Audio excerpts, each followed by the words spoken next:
Mga kaibigan at mga kapatid, narito ang ating mga kasama ngayon na handang-handa na upang patuloy gumawa sa gawain ng ating Panginoong Diyos. Sa araw na ito, ang ating pong mga kasama, Sister Claire, Sister Lizelle, si Brother Luel, Sister Mary Jean.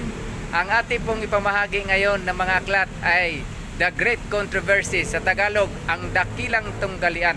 Ito ngayon ang ating pong iiwang mensahe sa mga pasahero ng bus upang ang mga tao ay mahanda at malaman nila ang mga pangyayari sa sanlibutan na ating po ngayong kinabubuhayan. Sa aklat na ito ay malaki ang maitulong sa kalangkaisipan na lumapit sa Diyos habang may pagkakataon pa, dahil sa aklat na ito binabanggit ang nalalapit na pagkawasak ng sanlibutan at ang paglapit ng mga tao sa ating Diyos. Kaya naman ang inyong mga lingkod ay patuloy na masipag, nagsisikap na maipabot ang mensahe ng Diyos sa pamagitan ng mga printed pages.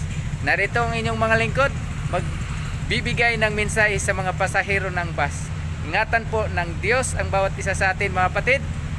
Anong masasabi niyo, mga kapatid? We will go. Sister Claire.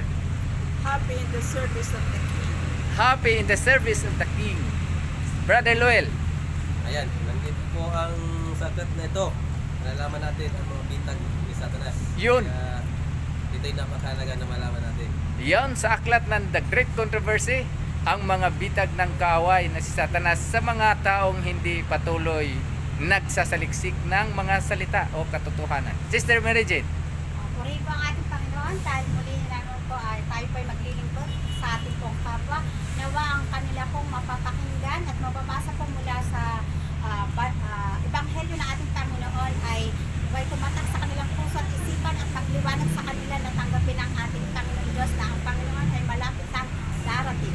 Amen. Praise the Lord. So, ano pa ang inyong masasabi, mga kapatid? Pag-pray niyo po kami upang ang gawain ito ay magtagumpay. Amen.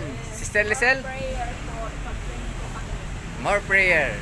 Brother Luel. Magtagumpay. Salamat sa mga sponsors. Salamat sa mga sponsor. Purihin ang Diyos. Mga aklat ay papamigay na natin. Ayan, sa mga sponsor ng mga aklat. Ayan, salamat sa inyong lahat, mga kapatid. God bless.